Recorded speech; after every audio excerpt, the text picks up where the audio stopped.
Yes.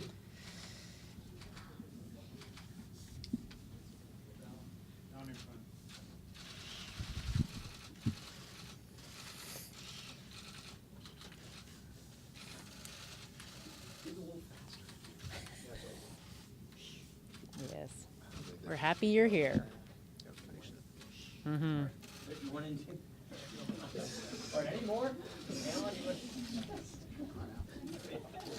All right. Uh-huh. Well, good morning, everyone. I dropped my daughter off at school the other day, and in that moment, she turned and she blew me a kiss. And it just struck me how much it meant to me, first of all, but then just the fact that so many right now do not have the security to wake up, go to school, sleep in a warm bed at night.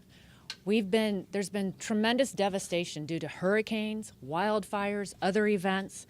We continue to hear the stories, and our heart goes out to so many families and people whose lives have been turned upside down. Puerto Ricans are Americans, and as Americans, we take care of our own. This island is totally devastated. And I'm pleased that the delegate from Puerto Rico, Jennifer Gonzalez, is with us today. She's been a tireless advocate and a tremendous leader as they begin a long process of rebuilding. The aid package that we're going to bring up later this week not only addresses the rebuilding in Puerto Rico and Texas and Louisiana and Florida, but also wildfires that we have seen in western states that also have provided or have been truly devastating. But as I think about all the natural disasters and the national tragedies, I find myself wanting just to share a message to everyone in this country. I'm reminded how important it is that how we treat each other, as basic as the golden rule, to do unto others as you would have them do unto you, to seek understanding in a way that helps support each other, and that happens both in times of need and celebration. Too often today, we put labels on people and we cast them aside, or even worse, we attack them, whether it's their creed, their skin color, their religion, their political views. Let's pray as a nation that each one of us will be an ambassador of peace. We are in this together as Americans. And I challenge everyone, go have coffee with someone that you don't agree with. Listen to them. Invite your neighbors in for dinner. Put the smartphone away. Be open to new ideas. We are all part of the moral fabric that holds our country together. And let's make sure that we're a part of making it strong. First of all, I want to thank the leadership of the House, the Speaker, Majority Leader, the Whip, and the Chairwoman for allowing me during this and other conference to brief about the situation of Puerto Rico. As you may know, as today, more than 86% of our population is without power. More than 44% is without running water. The hospitals, there's 4 hospitals that are being closed. At this time, the dialysis center are operating in generators, and that means lives are at risk. We still have more than 11 bridges and roads that were completely destroyed, and we're still receiving more than 11 million meals from FEMA, 7 million liters of water, but we still have a dire situation in the island. As you may know, we've been working with the administration, with President Trump and the leadership in the House to get this supplemental that is announced today. We are pleased that there's money included there to initially manage the situation of Puerto Rico. Not only the situation that the local government is facing, having no liquidity during the next weeks, and this supplemental will allow money in a loan program to get the money that is needed to continue the efforts of recovery. For that, thank you. I want to thank the leadership of the House and all the members of our conference for supporting this important measure. Same thing with the FEMA money that is being allocated. Actually, the House added $1 billion extra in that supplemental. It's not just for Puerto Rico, it's for the Virgin Islands, it's for Florida, and all the areas that are being impacted by the hurricane. I just want to tell you that it's not easy when you're used to live in an American way of life, and then somebody tell you that you're going to be without power for 6 or 8 months. It's not easy when you are continue to suffer, see the suffering of the people without food, without water, and actually living in a humanitarian crisis. We never expected that to happen to us. On September 6th, we've been hit by Hurricane Irma. Then, less than 10 days after, September 20, by Hurricane Maria, who made landfall in the island, and we're still counting the fatalities. As today, 45 deaths that are being counted, and the efforts continue with the federal government and the local government, and I hope this supplemental can be passed soon. And I want to thank again the leadership of the House for not only allowing me to work with them in this issue, but also visiting the island during the next days. The Speaker of the House is going to be traveling to Puerto Rico on Friday, which is important. It's not the same thing when you're hearing something or looking at the TV that actually being there, looking at the suffering, and knowing what are the mayor's or the people's questions, how the programs are functioning or not. So for that, I'm really grateful, and the people of Puerto Rico are grateful. Thank you.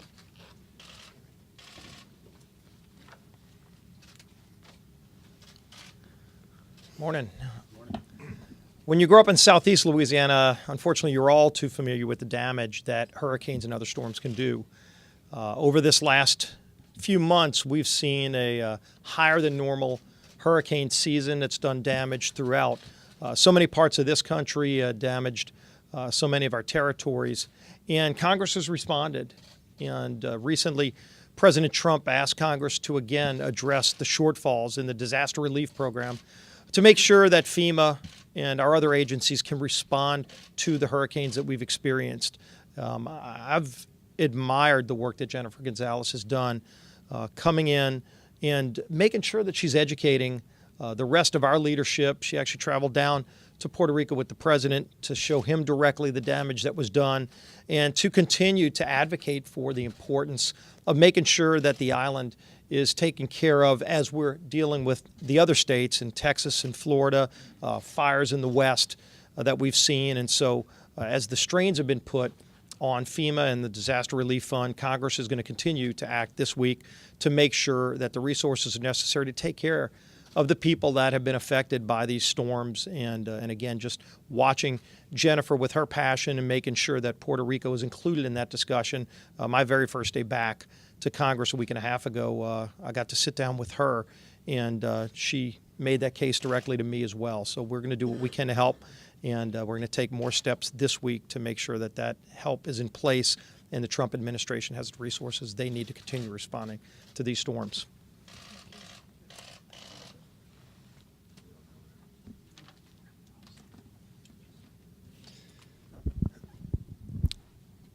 The passion in which Jennifer comes is that she sees it directly. When you think of what has gone on in America just in the short time, the hurricanes, the fighting, the deaths in Las Vegas, this is a very trying time for our nation. Puerto Rico sustained 2 hurricanes. We will do the work this week to make sure we get the resources to them, but it will not be the last. This will take time to rebuild. But I know with Jennifer's leadership, she will keep us on track to make sure we do it right. I came back last night after spending yesterday in Sacramento with the Vice President, Mike Pence.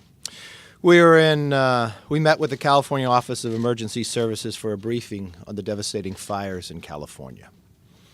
The day before, we were in Orange County meeting with the fire department with the fires happening there.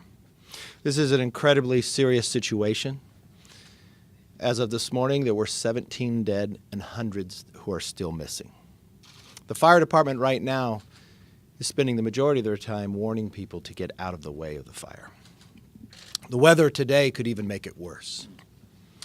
Now, during my visit with the Vice President, I know the Vice President talked numerous times with Governor Brown. I spoke with the President on Monday night, and he was talking to Governor Brown as well. And they had the same message. The White House and the American people are with each and every Californian affected. and they offered any assets, federal assets, that needed to assist in this fight. You know, this week, I think the message for Congress is one of prayer, but also action. Tomorrow, we'll take up the supplemental disaster funding to continue the recovery reliefs from the recent hurricanes and the resources for the wildfires out west this summer. It'll take time to control these fires, but we'll begin to rebuild, just as it will take time to rebuild Puerto Rico. This Congress will continue to work with all those who are affected. You know, I want to thank Jennifer for what she's been doing and dealing with. I want to echo what Kevin said. Our thoughts and prayers go to the people of Puerto Rico. We're going to be doing that directly, expressing that concern on Friday. But right now, it's with the people in California who are really suffering from nightmarish wildfires at this moment.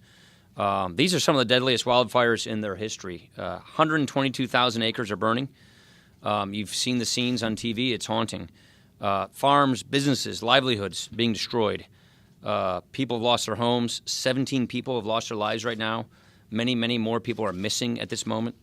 So I just want to commend the firefighters, the first responders, who are risking their lives to help people fight these fires and to save people. You know, you see what they're doing. It makes you proud of your country that we've got these men and women who are rushing into harm's way to save people. And it just makes you thankful for who they are and what they do. Now we need to act. We've got the disaster supplemental that the Trump administration requested. They requested this last week. We got that supplemental coming to the floor tomorrow. We posted the bill yesterday. We think it's critical that we pass this legislation this week to give the people in California the support that they need to fight these fires, to help the victims, and also to help the communities still recovering and dealing with the humanitarian problems with the hurricanes. Harvey, Irma, Maria, they've been devastating for Texas, Florida, Puerto Rico. This is a time where our country needs to respond. This is a time where all levels and units of government need to respond. And this is a time where we here in Congress will respond because that is our responsibility. Yeah. I wanted to ask you about Who are you with? someone's for Cathy with CNN. Okay. I wanted to ask you about this very public spat that's been going on between a member of your party here in Congress, Senator Bob Corker, and President Trump. What are your thoughts on that, especially in the context of this helping, like, hurting the Yeah, I've had my share too. I think it's just talk it out among yourselves. I think my advice is for these two gentlemen to sit down and just talk through their issues. I think that's the best way to get things done. Rachel. Michael Graham has declared that he's going to run against Dan Donovan at the primary in New York. Do you, as the leader of the House Republicans, think it's appropriate for someone who's I support Dan Donovan, plain and simple. Mr. Speaker, should the president ask Steve Bannon to stand down? Should primarying Republicans? It's a free country. People can do what they want to do. I think the best thing for the Republican Party is to stay unified and focus on our shared agenda. The best way for us to help people and advance our principles is that we stay unified and advance this agenda that we're working on, like tax reform. Anna, congratulations. What mountain was that? North Cascades, South Early Winter Fire. All right. You got it down. I was asked about Puerto Rico and what can be done to help not just the immediate cash needs, but also the long-term debt problem. Is Congress planning to revisit that? And also, what did the president mean by wiping out that debt? I would have to refer you to the White House on that. First of all, as you know, we have the PROMESA board in place. So that is already in place. So there's no need to redo that legislation because that legislation and that board is already in place doing their work. As Jennifer mentioned, like we did in Katrina with New Orleans, when a local unit of government gets its tax base wiped out, there is a loan program to help replace that tax base on an emergency basis. That's something we just added to this bill because their tax base has been wiped out, just like we did with respect to Katrina. We noticed since the supplemental, another hurricane, a smaller one, but also the fires. So that's why we want to make sure that on multi-fronts, hurricanes, local tax bases that are being wiped out, and fires, that we are responding now so that our first responders had the tools they need. We've got 17,000 personnel in Puerto Rico right now between FEMA and the military. And the Disaster Reserve Fund, the Disaster Relief Fund, is typically what finances that. And we've been burning through that pretty fast. That's why we need to put more money in the DERF as soon as possible. Last question. One. conversations with the president and the White House, is it your expectation that the executive branch will handle the loophole concerning bump stocks and firearms? We are still trying to assess why the ATF let this go through in the first place. So what happened on the regulatory side to allow this to occur in the first place? And that is something that we're both trying to assess.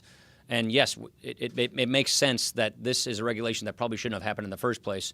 And we want to understand why is it that they let this go through in the first place. So we think the regulatory fix is the smartest, quickest fix. And I'd frankly like to know how it happened in the first place.